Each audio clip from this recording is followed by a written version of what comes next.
Buenas noches a todos. Bienvenidos a esta tercera plática de introspección. Tenemos hoy a una invitada muy especial, es la doctora Rocío Alatorre Eden Winter. Ella es bióloga y maestra en ciencias por la UNAM. Es egresada del Programa para la Formación de Líderes en Desarrollo Sustentable del Colegio de México. Ha sido profesor investigador de la UNAM, investigadora del Instituto Nacional de Salud Pública, coordinadora de la Maestría en Salud Ambiental del Instituto Nacional de Salud Pública, directora de Sustancias Químicas de la Semarnat, directora de Investigación Ambiental en la Procuraduría del Ambiente de la Ciudad de México, comisionada de Evidencia y Manejo de Riesgos en la COFEPRIS.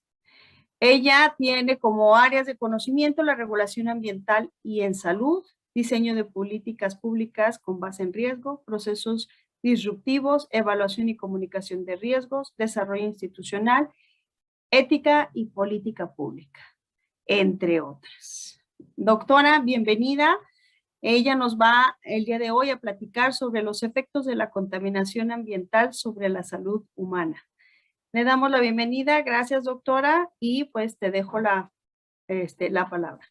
Muchas gracias, licenciada. Muy buenas tardes a todos. Bienvenidos sean. Fíjense que esta charla la pensé, la platicamos Liliana y yo, y la pensé porque me parece que en estos momentos en nuestro país lo relativo a los impactos de la contaminación en el medio ambiente, que vamos a ver aquí que los ambientes o compartimentos ambientales son básicamente agua, aire, suelo, recientemente también alimentos, es un tema como del que ya no se habla mucho.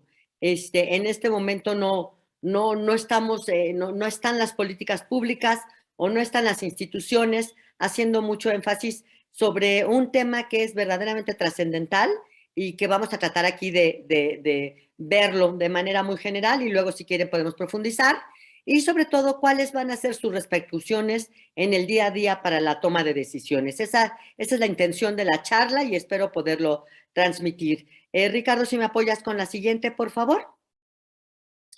La siguiente, por favor. Vamos a grandes rasgos a ver una definición muy escueta. ¿Cuál es la situación en el mundo sobre salud ambiental? ¿Cuáles serían los antecedentes en nuestro país en esta materia? ¿Cuál es el marco conceptual en el que se aborda la salud ambiental? ¿Qué estamos haciendo o qué se hace en investigación? Algunas conclusiones y algo que yo estoy llamando un corolario sobre cómo seguimos o a dónde seguimos. La que sigue, por favor. Miren, se entiende por salud ambiental, esta es una definición muy vieja, pero la tengo porque es una definición toral o medular. La OMS ha hecho algunas otras definiciones, evidentemente, las universidades, pero esta a mí me gusta porque Briggs y colaboradores ya hace tiempo, también lo tengo, ya hace tiempo, nos dicen que existe un vínculo, es innegable que existe un vínculo entre lo que pasa en el medio ambiente y la salud.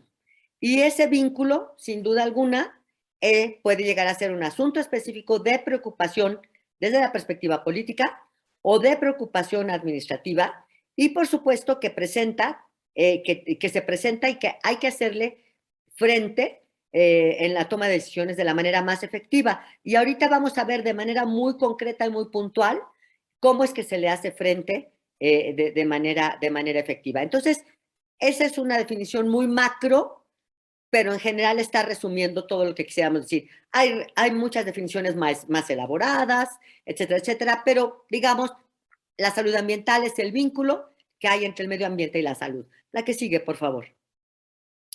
Bueno, en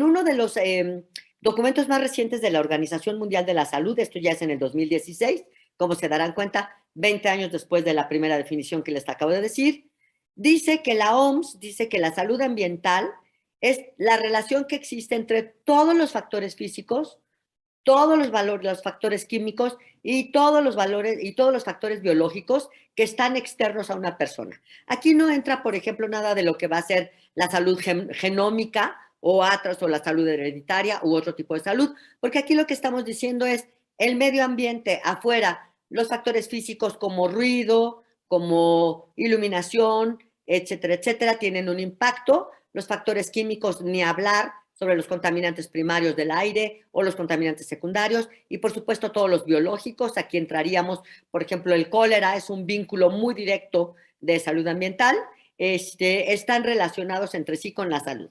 Y entonces dice, a grandes rasgos, que los factores ambientales inciden en la salud y tiene como énfasis prioritario prevenir. La salud ambiental es básicamente una salud más que restaurativa o curativa, evidentemente es preventiva, con la finalidad de tener ambientes propicios para la salud. La que sigue, por favor. Asimismo, pues, este informe de la OMS dice que es muy importante que tiene que avanzarse hacia la consolidación de ambientes saludables. Casi nadie habla de los ambientes saludables, con la finalidad, reitero, de prevenir y hacer una estimación de cuánto de la carga de morbilidad y mortalidad se puede atribuir al medio ambiente. Hoy podemos saber cuánta de la carga de mortalidad se debe a la exposición a factores del medio ambiente. Eso está muy estudiado y lo vamos a ver ahora que hablemos un poquito de investigación.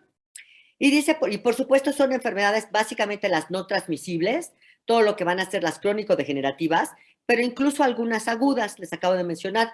El cólera es el clásico ejemplo de una enfermedad, de un problema de salud que se transmite a través del agua que está contaminada, que va a tener impactos sobre situaciones de salud aguda y que es totalmente prevenible con saneamiento básico. Entonces, el cólera, por ejemplo, es uno de los ejemplos clásicos de salud ambiental y un problema agudo. Las enfermedades, los problemas crónico-degenerativos nos cuestan un poco más de trabajo, pero es impecable el vínculo que hay entre la exposición a plaguicidas y algún tipo de enfermedades o un tipo de problemas de salud, sobre todo durante la gestación. Es innegable ya los vínculos que hemos establecido entre la enfermedad pulmonar obstructiva crónica y la exposición a contaminantes atmosféricos. En fin, se ha acumulado una gran cantidad de información y nos dice la propia OMS, fíjense, las enfermedades no transmisibles que puedan estar atribuyéndose a la contaminación del aire han aumentado hasta en 8.2 millones. Es decir, se ve una tendencia a la alta de enfermedades no transmisibles que se relacionan con efectos, con problemas que están en el medio ambiente. Lo vamos a ver adelante. La que sigue, por favor. Ya lo acabo de ver. La evidencia sobre accidentes cerebrovasculares, una serie de cánceres, una serie de neumopatías crónicas, etcétera, etcétera, representan casi 2/3 partes del total de muertes debidas a un medio ambiente no saludable.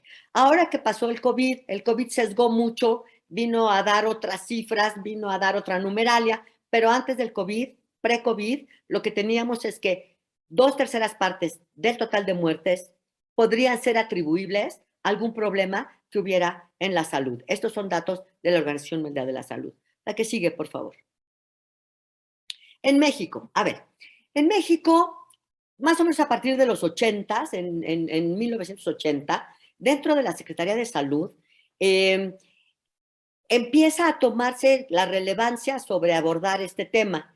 Y en la propia Secretaría se crea, después desaparece, la Subsecretaría de Mejoramiento del Ambiente. Hubo una época dorada en donde la Secretaría de Salud eleva a subsecretaría a esta área. Fíjense qué interesante. A partir de esta subsecretaría es cuando se hace todo el andamiaje para la creación de la Secretaría de Medio Ambiente.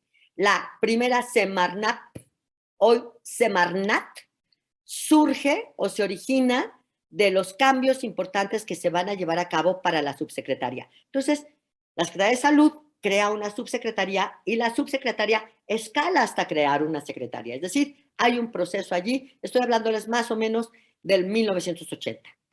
Sin embargo, fíjense que todo lo que va a ser los impactos a la salud en los sitios de trabajo, que hoy se llama o se le conoce como materia laboral, y todos los impactos ambientales, al desaparecer esta subsecretaría, se pierde la claridad o cómo es que la secretaría tendría que atender hoy el papel de los riesgos laborales y ambientales. Esto se pierde en los casi por completo en los 80s, en los 90s, y se va a retomar en el 2000, más o menos se va a retomar en el 2000, 2003, 2005, la creación de la COFEPRIS lo va a retomar, pero durante 25 años prácticamente el sector salud no juega un papel decisivo, sino que todo lo que está generándose de información se está generando en las universidades, se está generando en el CINVESTAB, se está generando en la UNAM y por supuesto se está generando en el Instituto Nacional de Salud Pública. Es decir, hay una efervescencia en la generación de información, más no hay una clara definición desde el sector salud de cómo abordar el tema de salud ambiental. La que sigue, por favor. También entonces se empieza todo un fenómeno desde el propio sector salud de la descentralización, y al descentralizar y darles a las entidades federativas una serie de facultades para llevar a cabo atención a la salud, básicamente se pierde muchísimo nuevamente todo lo que va a ser la salud ambiental como una área del conocimiento, y básicamente hasta el final, ya muy entrado en los años 2000, 2003, se retoma este tema. A la par de que el tema se queda diluido, hay un incremento brutal se expande la investigación química, se generan muchísimas nuevas sustancias, muchas nuevas moléculas que antes no teníamos, como la dioxina, como los furanos, que por cierto son las moléculas más tóxicas conocidas, se crean una serie de plaguicidas. La Secretaría de Salud, entonces, fíjense, en el 2000 era el único sector que seguía aplicando DDT para el control del paludismo, mientras que en el mundo había una campaña intensa y profunda para eliminar al DDT y a otros plaguicidas organoclorados. La Secretaría de Salud es la única que lo tiene en los programas para el control de vectores. Entonces, hay una transición difícil, ya estoy hablando 80s, 90s, principios del año del 2000, y donde está el sector salud desdibujándose, la información generándose, y bueno, están convergiendo para crear este campo que vamos a abordar. La que sigue, por favor. Básicamente es lo que acabo de decir. A finales del 20 y del 21 hay un aceleradísimo incremento de intercambio comercial y globalización. Se generan cantidades de residuos peligrosos. Están muy en boga las contingencias atmosféricas. Ustedes recordarán estos años de esta nata, donde no se veía nada en la ciudad. Están muy documentados que las fuentes de agua de muchos lugares del país están contaminados con flúor, están contaminados con arsénico, etcétera, etcétera. Y básicamente la última colita de cólera en los 90 y en el 2000, si mal no recuerdo, 13 o 14, que tenemos un pequeño repunte que no avanzó. Estamos diciendo, queda muy claro que es importantísimo contar con un ambiente saludable, o se deben establecer lineamientos para la mejora sanitaria. La que sigue, por favor. Un poquitito, ya no quiero redundar mucho, pero ya para el 2000-2006, ahora sí ya, después de esta desaparición en estos 20 y tantos años, el Plan Nacional de Desarrollo sí dice, a ver, hay un problema importante, y considera que hay una profunda transición tecnológica, que hay una profunda transición industrial y que hay lo que hoy llamamos la transición epidemiológica. Es decir, cada vez menos las enfermedades infectocontagiosas se van presentando, pero las van bajando y las crónico-degenerativas van subiendo. Entonces, cuando se instala oficialmente un programa nacional a nivel país para atender a este tema, es básicamente, queda ya muy claro en el Plan Nacional de Desarrollo, ahí lo considera. La que sigue, por favor. Muy bien, con esto hemos hablado muy rápidamente, a vuelo de pájaro, sobre la situación global, el avance en el país, y entonces, en esos momentos vamos sentando, o se sientan las bases de abordaje metodológico. Ok, primero, la salud ambiental es ante todo interdisciplinaria, no la llevan a cabo los médicos. Básicamente los profesionales de la salud no están interviniendo en una primera línea. Están interviniendo físicos, ingenieros, agrónomos, biólogos, biotecnólogos, una serie de disciplinas están ingresando. También los médicos la van a venir a reforzar desde la perspectiva de la epidemiología, pero dijimos, es interdisciplinada. Ok, se enfoca a estudiar cuáles son los problemas particulares de las determinantes ambientales sobre la salud de la población. El marco es evidentemente un enfoque integral de cuáles son las fuentes, las estrategias de investigación, se profundiza en todo lo que va a ser la epidemiología ambiental, que entonces prácticamente solo estaba desarrollándose en el Instituto Nacional de Salud Pública, y todo lo que va a ser la evaluación de riesgos. Se conjugan los hallazgos de investigación y prácticamente vamos a tener que va a haber a la par de estos hallazgos de investigación, o se desarrollan por una parte toda la normatividad para mejorar la calidad de vida, que lo voy a tocar más adelante, o vamos a tener en la práctica operativa todo lo que va a ser el control, la vigilancia y el fomento sanitario. Entonces, básicamente ya estamos hablando 2005, 2006, ya vimos que ya se coló en la óptica nacional y ya cuenta con un marco metodológico y dice, muy bien, este es el enfoque, estas son las estrategias, es un área interdisciplinaria, los médicos juegan un papel importante, pero de la mano con ingenieros, con sanitaristas, con salubristas, etcétera, etcétera, y vamos a conjugar los hallazgos de la investigación para lograr esto que nos está diciendo la OMS, que son ambientes saludables. La que sigue, por favor. Muy bien, entonces, ¿cuáles serían, cómo vamos a atender a la salud ambiental? Porque si ustedes llegan con un doctor, vamos a decir un cardiólogo, rara vez les va a preguntar el cardiólogo si hay algún elemento del ambiente que pueda él relacionar con su problema del corazón. Si llegan, puse al cardiólogo por decir cualquier otro, prácticamente no se indaga si hay algunas variables. Por ejemplo, cuando llega alguien de un EPOC, presenta un EPOC, la primera pregunta es si fuma. Sí, sí fuma. Pero rara vez indagan sobre si hay otras variables dentro de casa. Hoy les puedo decir que uno de los programas más intensivos que pudimos desarrollar en la COFEPRIS con otras instancias es el relativo al humo de leña. En los hogares rurales, donde las mujeres están cargando al bebé y ellas están varias horas cocinando a la leña, ellas tienen una carga de morbimortalidad por enfermedades obstructivas gigantescas, junto con sus niños, y está medido los años de vida saludable que pierden estas mujeres en esta práctica. Entonces, es una práctica absolutamente de salud ambiental que tiene un impacto absolutamente directo sobre la mamá, sobre el bebé y sobre toda la familia. Pero un médico prácticamente no tiene la sensibilidad de relacionar si hay otras variables dentro de casa. Por ejemplo, llega otra persona, llega un paciente y tiene un rash muy importante en la piel, brazos, piernas. Bueno, hace una indagatoria, rara vez pregunta, ¿aplicaron algún plaguicida en este momento en su casa? Rara vez lo pregunta. No es una pregunta que esté en su mente. Y hemos nosotros encontrado, perdón, que una serie de problemas epiteliales se presentaban cuando había una mala praxis en la aplicación de plaguicidas, ya sea urbanos o rurales. Entonces, la atención a la salud requiere nuevas estrategias, porque las estrategias convencionales o el abordaje convencional no está incluido, no está suficientemente incluido o suficientemente fortalecido dentro de los patrones clásicos o de abordaje clásico. Entonces, necesitamos, pues, las estrategias son acciones tendientes a mejorar la salud ambiental de la población. Por ejemplo, urge programas profundos.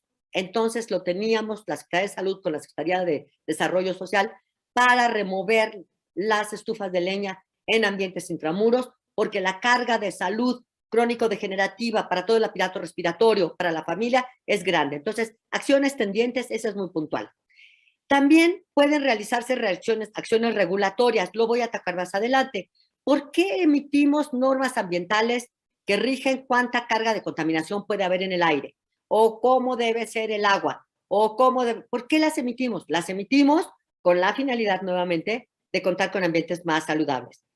También tenemos acciones de fomento. Fomentar que si alguien aplica plaguicidas, no lo guarde en la botella de Coca-Cola, por favor, no lo deje al alcance del niño, inmediatamente se lava las manos, lo deba hacer con trajes especiales, qué sé yo. Eso también es una tercera estrategia, que es fomentar las actividades propias, o sea, fomentar actividades que ayuden a la población. Y muy importante, esta es la cuarta estrategia, estar monitoreando y evaluando constantemente aquellos factores de riesgo que están presentes en el ambiente.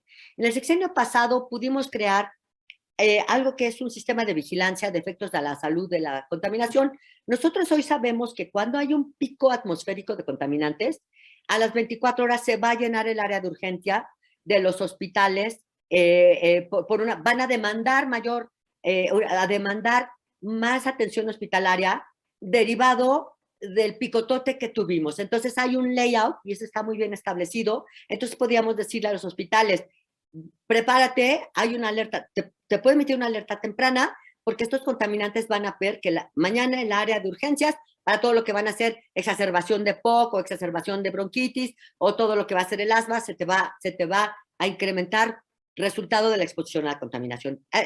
Esas cuatro, mejorar todas las actividades que mencioné, acciones regulatorias que voy a entrar, todo lo que va a ser fomento y todo lo que se va a hacer monitoreo, son las estrategias clásicas de la atención a la salud ambiental, que reitero, no son de todo las estrategias que se siguen en la atención convencional. No quiero entrar. El objetivo es que se pueda intervenir oportunamente en el manejo sanitario de los ambientes para que la población mejore la calidad de vida. Hay muchísimos ejemplos. Quiero entrar. Esta historia de vidriar el plomo, las lositas, todos los cacharritos de plomo, todos los cacharritos que tienen la alfarería de barro en grandes regiones, en Oaxaca y en muchas otras, Michoacán. El vidriado lleva grandes cantidades de plomo. Entonces, que tienen consecuencias muy negativas, sobre todo para la salud de los infantes. Entonces, hay programas estratégicos de intervención para retirar, convencer a las autoridades, a los alfareros, encontrar estrategias para que los que produzcan los barnices, produzcan barnices sin plomos, crear una norma y monitorear. Generalmente, un problema de salud ambiental requiere usar las cuatro estrategias. Podemos nosotros decir que todo problema de salud ambiental requiere utilizar al menos estas cuatro estrategias. La que sigue, por favor.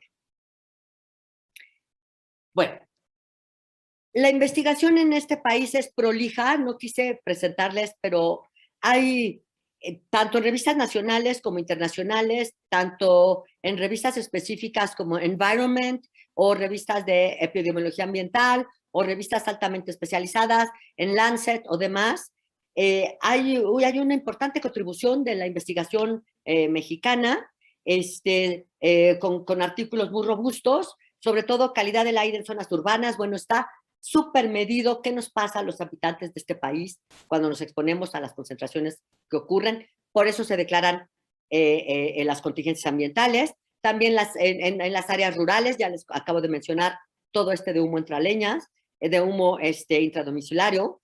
Es súper evidente todo el problema de fluorosis dental y fluorosis esquelética en las regiones de la laguna en este país, en donde la población está bebiendo toneladas de flúor y de arsénico en el agua de consumo. Entonces, la necesidad de dotarles de dispositivos que filtren.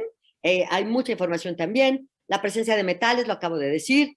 Tenemos todas las actividades productivas de minería. Hay zonas muy importantes de manganeso en Hidalgo, donde se ha presentado la enfermedad del manganismo en los habitantes, en fin. Y bueno, ni quiero hablar de toda la línea profunda sobre el cambio climático y los impactos a la salud, porque el cambio climático hace que se eleven en aquellas regiones donde hay mucho flúor, pues más flúor. En aquellas regiones donde hay plaguicidas, que los plaguicidas se biomagnifiquen, etcétera, etcétera. Hay una trayectoria importante en nuestro país en investigación en salud.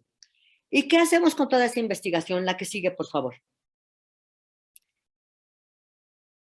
Si me das la siguiente, Ricardo, por favor. Miren, entonces, ¿qué hacemos? Bueno, como ya les dije que hay 4 estrategias y les mencioné la regulatoria, quiero entrar en detalle. Como ya sabemos que en el aire podemos encontrar partículas suspendidas de tamaño 10 y partículas pequeñitas de tamaño 2.5. Podemos encontrar ozono como un contaminante secundario. El ozono no se produce, el ozono se genera por la acción de óxidos de nitrógeno con la radiación ultravioleta.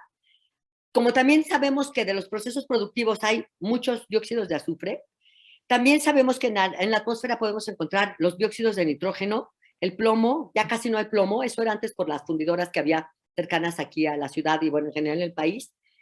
Y puede haber exposición aguda, es decir, que todos los días que presentemos estos picos o crónicas que sean constantes. Bueno, como ya sabemos que estos contaminantes todos tienen impactos a la salud y ya sabemos que esos impactos pueden ser agudos o crónicos, tenemos que establecer cuál es el límite, cuál es lo más alto que pueden estar las concentraciones observándose para que se proteja la población y todo eso se expresa en una norma. Entonces, esta es la línea de conozco al contaminante, conozco cómo se expone la población, establezco a partir de toda la investigación, tanto nacional como internacional, cuáles son los valores y lo traduzco en una norma. Y esas normas, por supuesto, cada vez se van haciendo más estrictas, más estrictas, más estrictas. En la medida que avanza el estado del arte sobre la información, las normas tienen que hacerse cada vez los valores mucho más restringidos porque cada vez tenemos más información. Entonces, todo lo que he venido mencionando hasta ahorita cae de manera rápida e inmediata sobre todo el cúmulo de normas oficiales mexicanas que son expedidas por la COFEPRIS, actualizadas por la COFEPRIS y mantenidas por la COFEPRIS, que tienen que ver con la población, con la protección a la población por un complejo de contaminantes que están en la atmósfera y que tienen riesgos muy importantes. La que sigue, por favor, Ricardo. Miren, esto nada más para decirles, fíjense, la evolución. Yo les mencioné que hubo una época dorada, bueno, ya no sé si fue dorada, pero para mí lo fue. Hubo una época dorada en la Secretaría de Salud donde se elevó a la salud ambiental a crear una subsecretaría en particular para atender esto. Y entonces, en el 82, ya se fijaron cuáles eran los valores máximos. No quiero que luego van a comparar hasta acá, pero cuáles eran los criterios de calidad del aire. Después se hicieron normas oficiales mexicanas, después no todos tenían normas, después se vio la necesidad de ir creando más normas y hay toda una evolución. Yo solo quiero que vean, yo me quedé en el 2016, potencialmente algunas ya se están revisando, pero hasta donde yo recuerdo, las que elaboramos, nos quedamos hasta el 2016, pero hay un continuo de avance en la información, generación del conocimiento y la emisión de normas oficiales mexicanas con la finalidad de lograr esta protección. Entonces, como ustedes pueden ver, al menos en un lapso de 30 años, estoy poniendo la de calidad del aire porque me parece es muy evidente y está ligada a estos fenómenos de que declaran contingencias que nos dicen, pero ¿por qué otra vez contingencias? Bueno, la contingencia, y hoy son bastante laxas, las contingencias antes eran, los niños no deben salir al recreo, hay un pico importante de contaminantes, la gente no se debe de mover, mucha industria se debe de parar, en fin, los programas de contingencias también están respondiendo es otro de los elementos que estamos echando mano para tratar de proteger a la población y que se abatan estos contaminantes. Pero así como tenemos aire, tenemos todas las normas de agua, hay la norma de calidad bacteriológica, la calidad fisicoquímica, los equipos de purificación, etcétera, etcétera. Hay un cuerpo muy importante de normas oficiales mexicanas para atmósfera, para agua, para suelo, para plaguicidas y para residuos peligrosos biológicos infecciosos. Hasta el 1998 no se contaba con una norma oficial mexicana para los residuos hospitalarios, o lo que conocemos como residuos peligrosos biológicos infecciosos, los RPBIs. La primera norma de RPBIs no fue emitida por la Secretaría de Salud, fue emitida por la Secretaría de Medio Ambiente y tenía como interés proteger a la población tanto del grupo de los trabajadores de la salud como de la población en general, como de los ecosistemas, sobre esta ilimitada emisión a los cuerpos de agua y a todos lados de RPBIs, de residuos peligrosos biológicos infecciosos, que llevaban una carga extraordinaria de contaminantes y que estaba representando un riesgo importante. Esta norma se emite por primera vez en 1988 e insisto, no la emite en ese momento la Secretaría de Salud, la emite la Secretaría de Medio Ambiente y más adelante nos damos a la tarea de que sea una norma conjunta que esté ligando la protección a los trabajadores, la protección a la población y la protección al medio ambiente, porque como les dije, parte de la problemática de la salud ambiental es que es súper integral y sumamente holística y requiere de esfuerzos muy fuertes de muchas áreas que no necesariamente son el sector salud. La que sigue, por favor.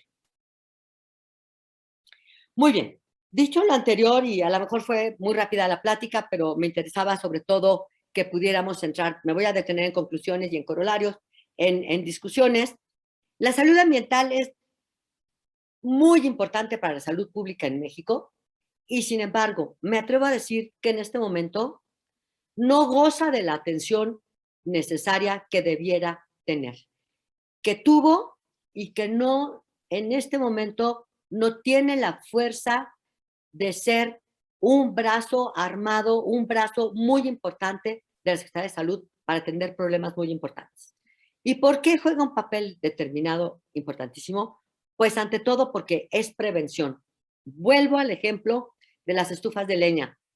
Si hacemos un trabajo intensivo para remover las estufas de leña dentro de casas, vamos a crear una muy importante mejora en la salud, en particular de las mujeres que están allí expuestas a contaminantes en concentraciones verdaderamente de enorme riesgo, junto con el resto de la familia. Entonces, es preventiva. La salud ambiental es para el sector salud, sobre todo, una herramienta de prevención directamente. ¿Por qué debemos tener programas muy precisos de cloración del agua? Déjenme platicarles que hubo una época, y se remitía a una página, que el sector salud, con las 32 entidades federativas, monitoreaba al año 1,000,000 de puntos, 1,000,000 de puntos que se pasaban a una página y se mapeaban para que todo el mundo pudiéramos saber dónde había agua, por lo menos de calidad bacteriológica, o agua que estuviera en los rangos suficientes de cloración. Este era un programa súper intensivo para el cual la Secretaría de Salud, junto con las entidades federativas, dedicaban mucho esfuerzo. Hubo un programa muy intensivo que a lo mejor ustedes recuerdan, donde se monitoreaban playas. El monitoreo era mensual y luego era mucho más intensivo antes de 3 semanas, la semana de vacación, la Semana Santa, la semana de verano y las semanas cuando se iba a hacer el periodo vacacional de diciembre, porque necesitábamos identificar que en la playa no hubiera unas bacterias especiales que son responsables de una serie de problemas de salud a los visitantes de la playa, como son problemas dérmicos, como son problemas de oído, como son problemas gastrointestinales y también respiratorios, porque en la playa suelen formarse estas microgotitas que se llaman aerosoles y que pueden penetrar. Entonces, ¿por qué la salud es importante? Porque es uno de los brazos de prevención más importantes para la salud pública de este país. La que sigue, por favor. ¿Me das la siguiente, Ricardo? ¿Por qué también es muy importante? Porque nos va a permitir evaluar y comunicar los riesgos. Miren, es muy difícil que a una comunidad alfarera que lleva 300 años en Tzintzuntzan o en Oaxaca o donde quieran, poblaciones alfareras que lleva 300 años haciendo una práctica que le digas, ya no puede usted usar ya no puede sus piezas tan bonitas, ya no las puede vidriar con este esmalte especial porque tiene mucho plomo y su niño tiene concentraciones de plomo muy elevadas en la sangre, lo cual tiene impactos crónicos degenerativos muy importantes. Entonces, comunicar los riesgos, evaluar y comunicar los riesgos es el otro brazo muy importante de la Secretaría de Salud. Así como lo es preventivo, permite avanzar y decir, ya hay que cambiar el horno, hay que cambiar el vidriado, o en las zonas donde es alto el flúor en agua, no se debe consumir sal yodada y fluorurada. Es decir, es quizá la herramienta, la salud ambiental, más importante dentro del sector salud para poder disminuir una serie de problemas de salud que están enfrentando la población. Entonces, es otra de las grandes virtudes que tendríamos para que fuera un programa muy, muy sólido en la Secretaría de Salud en nuestros días. Nos permite entonces,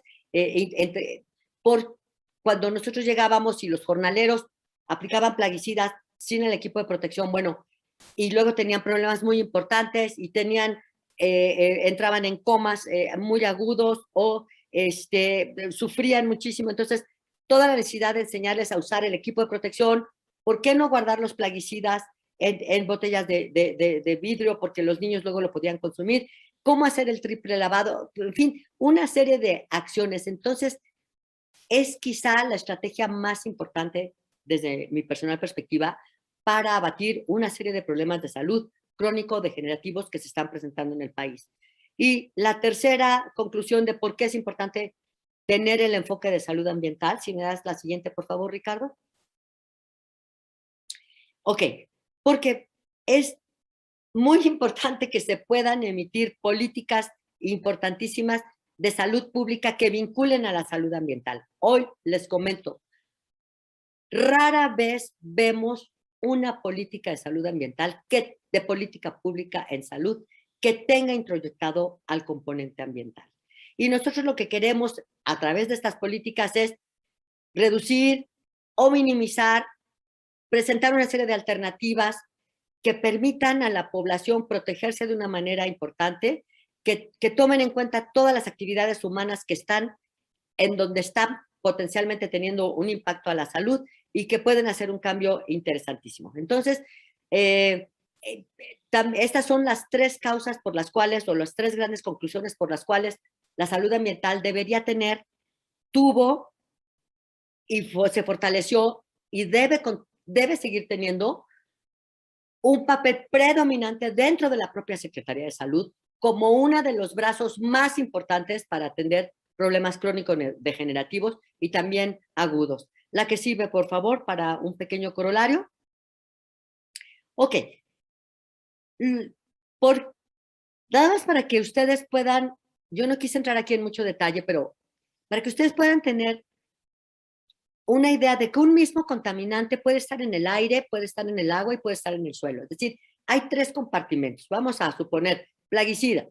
Los plaguicidas, al asperjarse, se van al aire.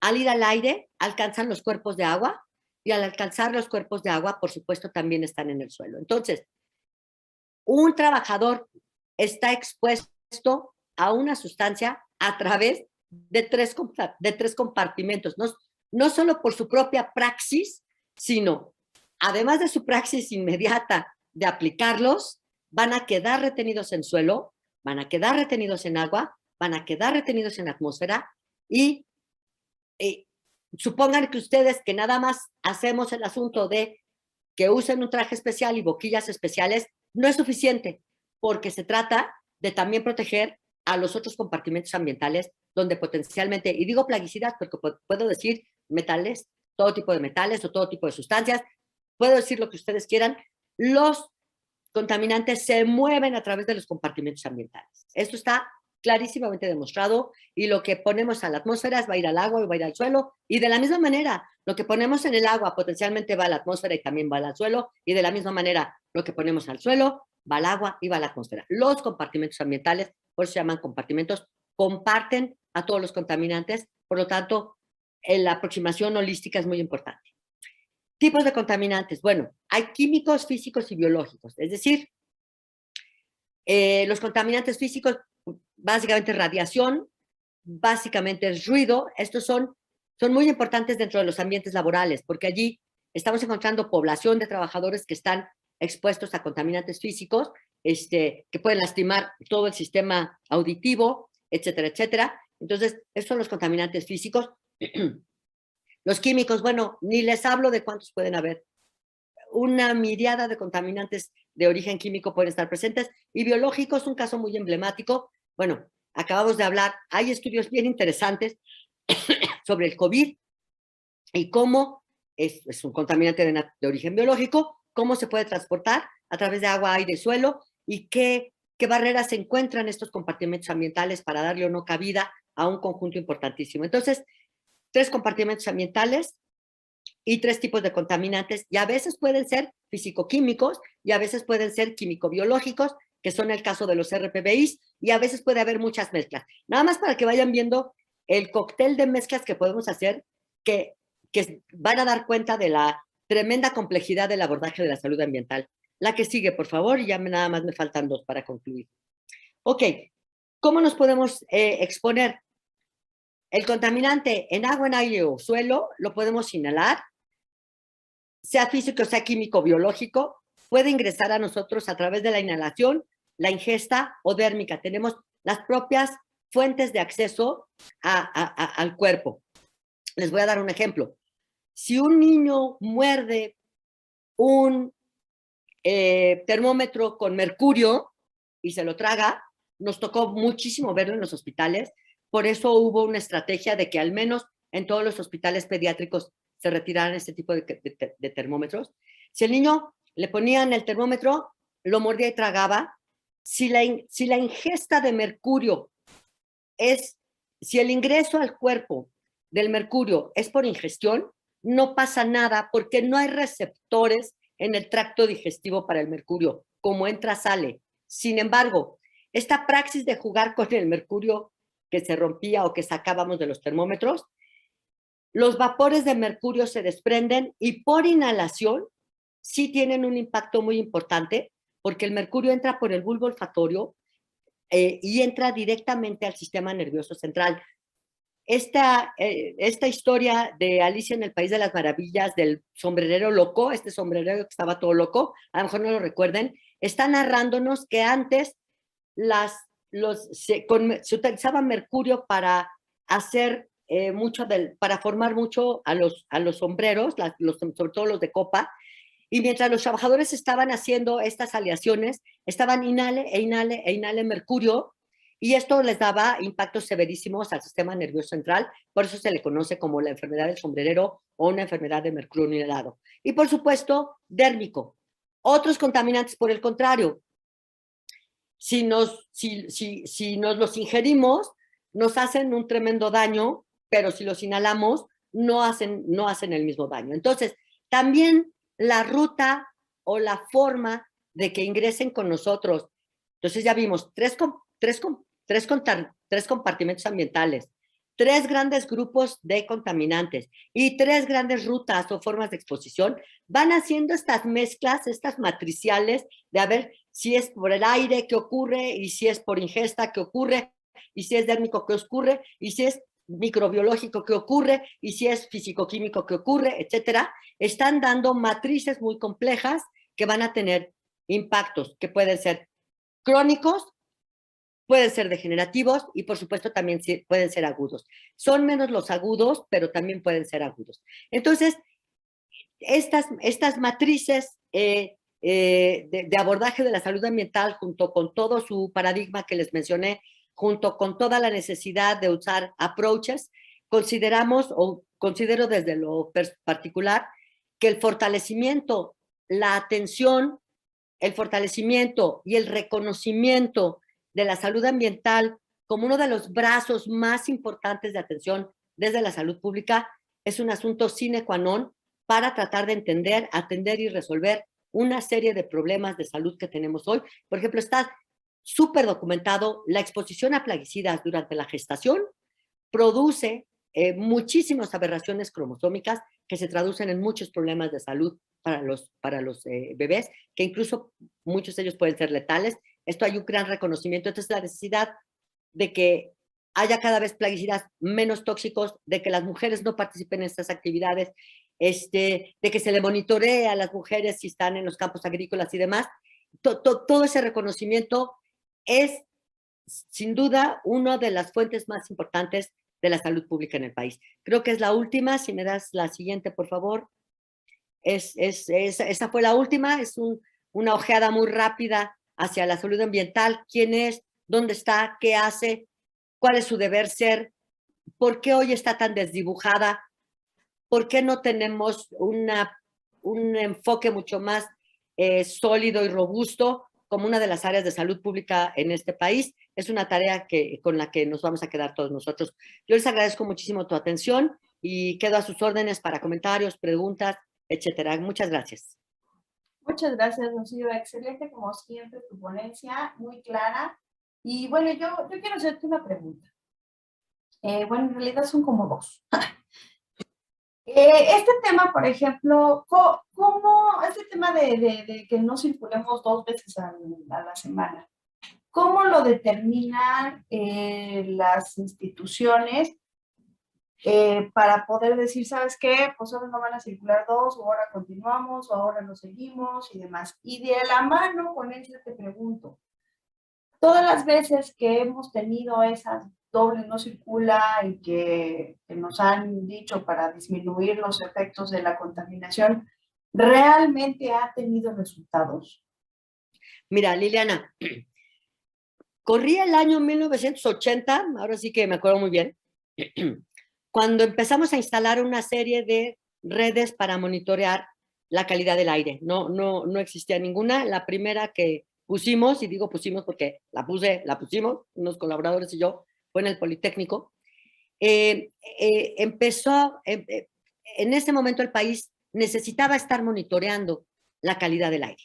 Entonces, afortunadamente hubo mucho impulso, hubo mucho presupuesto y empezamos a poner monitores a lo largo de todo el país.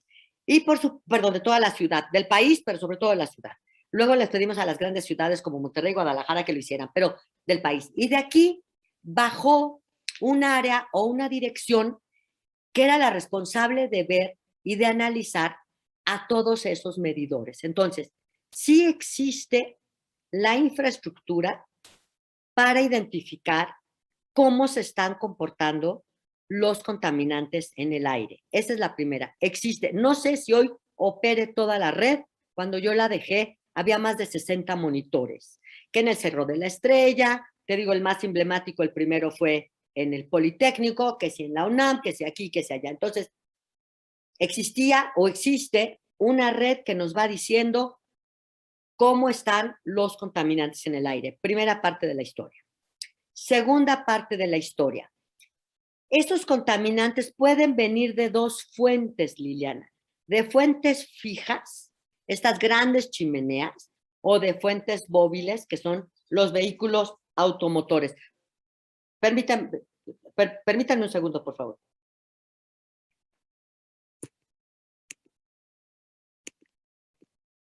Perdón, Liliana, es que recibí de que me iba a quedar sin internet y les dije, no, espérenme 10 minutos, no nos podemos quedar sin internet hasta que acabemos. Entonces, primera parte de la historia, hay una red de monitoreo. Segunda parte de la historia, hay fuentes fijas y fuentes móviles.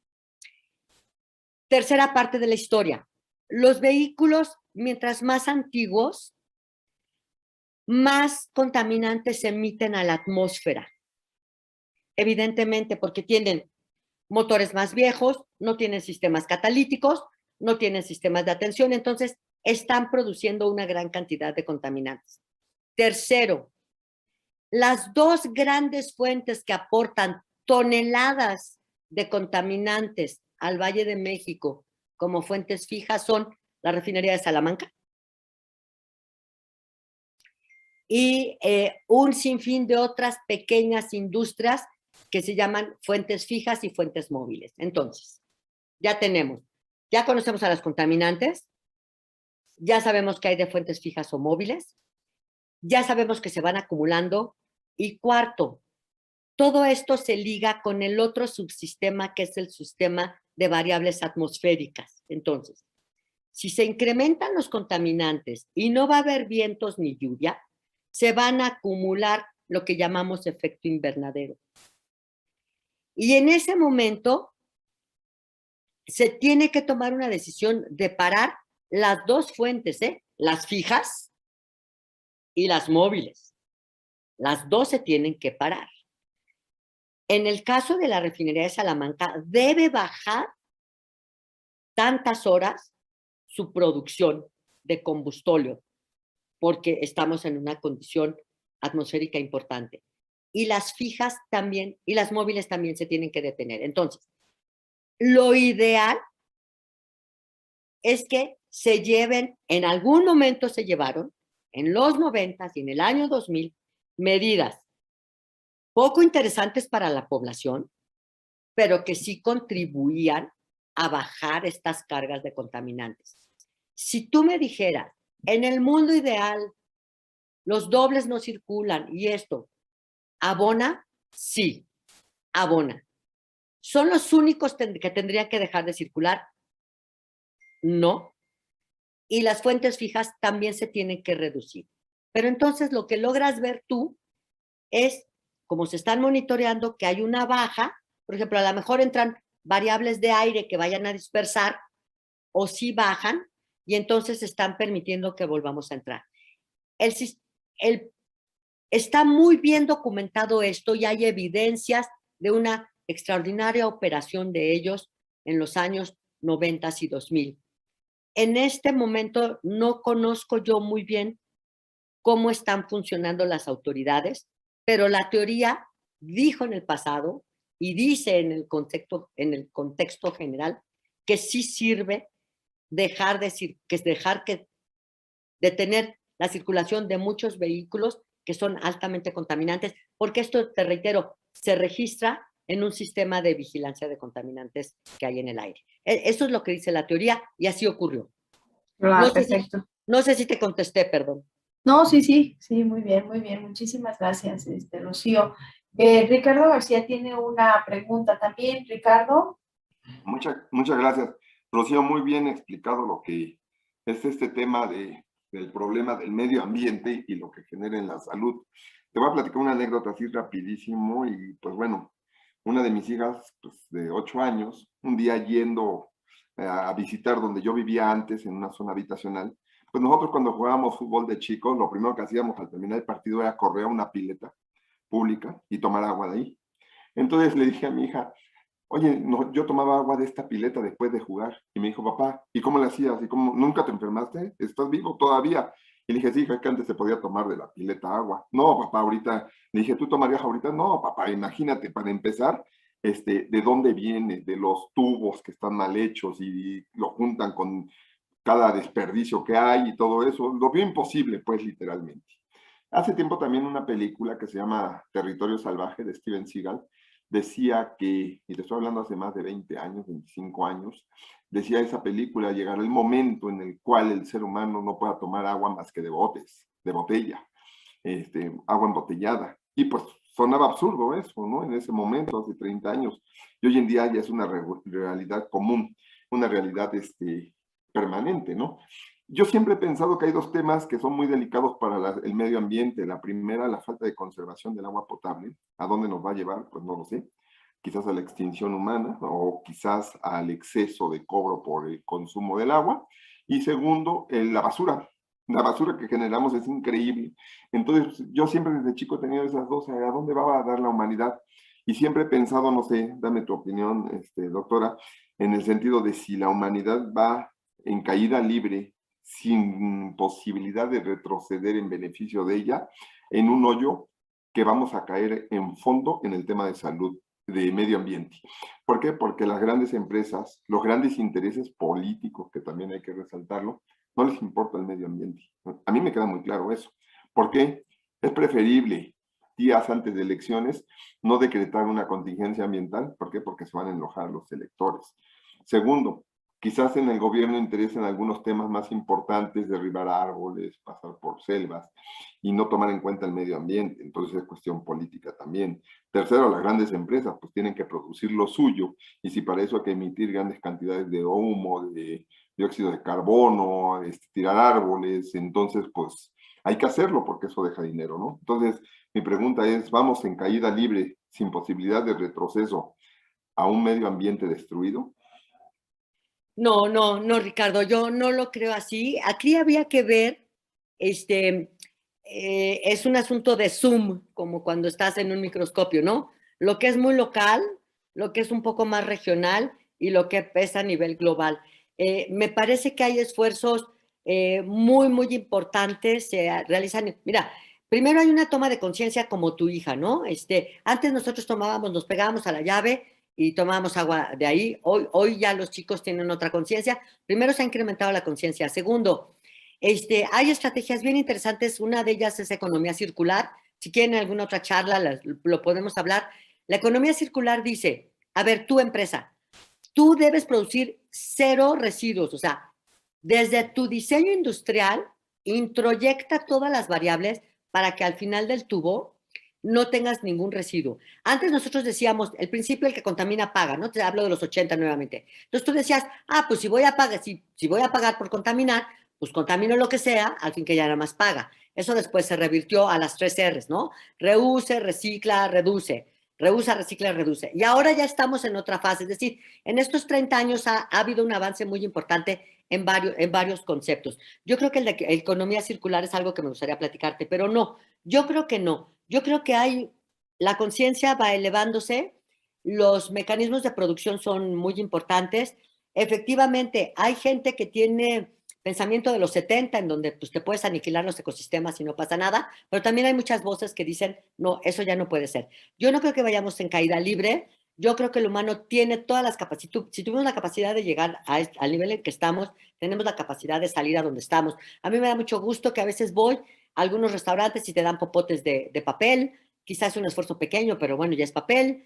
Lo relativo a la basura, esa me tocó muy interesantemente. Yo te puedo decir, la Ciudad de México, no sé si has visto a los pepenadores, reciclan todo, separan el vidrio, separan el cartón, separan esto, separan lo otro, es decir, claro, porque son residuos. Hoy los residuos ya no se llaman, los residuos ya dejaron de llamarse entre servibles y no servibles, Hoy los residuos se llaman, hay 2 tipos de residuos, los que tienen valor y los que no tienen valor.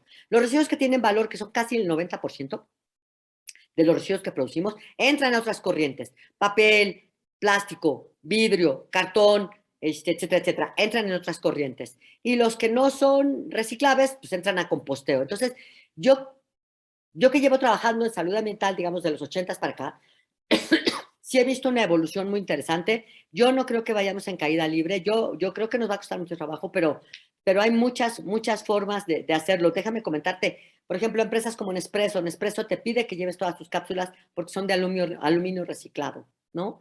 Entonces te dicen, el aluminio tiene un valor intrínseco, pásamelas a mí, las reciclo y a cambio te doy otra cosa. Es decir, da mucho para platicar, hay muchas estrategias, hay mucha más conciencia. Si quieres más adelante podemos platicar, pero este grado de devastación, te voy a poner un ejemplo. Nosotros, el que te puse, el más dramático que yo conocí cuando yo ingresé a la Secretaría de Salud, porque vengo del área de medio ambiente, era la única que seguía usando DDT. Entonces, cuando vamos y le decimos, es que ya no se va a usar, te va a decir, pero ¿yo qué hago con todas las zonas pandémicas? Bueno, pues tenemos que encontrar un sustituto, pero el DDT no se puede ni se debe usar nunca más. Entonces, hay todo un proceso de conversión, hay otros plaguicidas, qué sé yo. Hay muchas estrategias para salir adelante. No creo que vayamos en picada libre. Hay mucha más conciencia.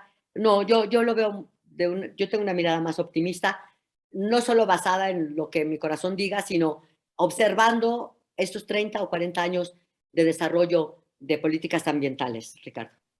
Platico esto porque, pues bueno, una de mis aficiones es leer filosofía en hobby. Y pues bueno, siempre he tenido últimamente presente la filosofía de Schopenhauer, considerado como el padre de la filosofía pesimista, que tiene como postulado que el hombre vive en el peor momento de los mundos posibles. La naturaleza humana se inclina hacia el mar y la vida social nos envilece. Esa es la verdad, ese es el pensamiento de la filosofía pesimista. No la podemos ignorar, es un hecho, porque en cierto sentido tiene razón. Lo podrán criticar a Schopenhauer, pero pues ahí hay una realidad que, si la vemos de manera fría, la estamos viviendo actualmente en el mundo. Entonces, el ser humano pues está empecinado en salir adelante. Existe un individualismo increíble. Mientras más dinero tenga, mientras más posesiones tenga, creo que es mejor para mí, al costo que sea.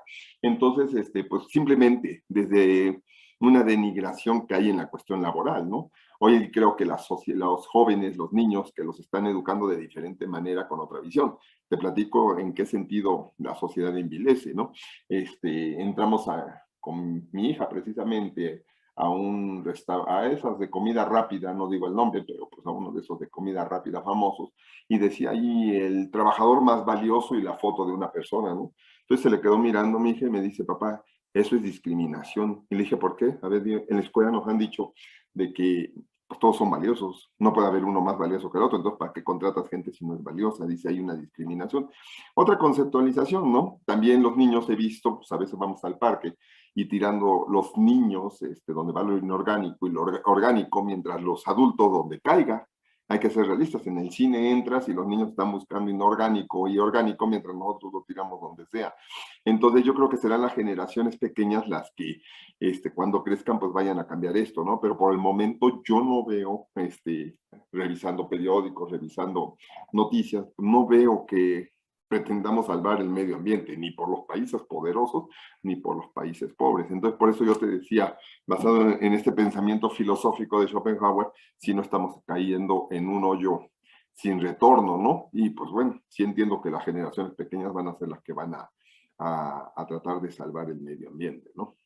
Yo te reitero, no lo veo así, es una situación crítica, sin embargo, creo que hay muchas apuestas, y tú dices el humano, sí, pero el humano es como muy genérico, hay como muchas estrategias, en fin, yo podría platicarte 3 o 4 o 5 cosas súper exitosas, que son pequeñas, quizá no son, fíjate, había en los estados norteños, había en donde hay, este es un ejemplo de cosas que se pueden hacer a nivel muy local, pero muy interesantes. Había una matanza de pumas que entraban a las zonas de ganado y mataban vacas. Entonces, con Ford, con los automotores Ford, logramos que estos ranchos pusieran unas cámaras. Por cada puma que mataba una vaca para comer, Ford regalaba 5 vacas.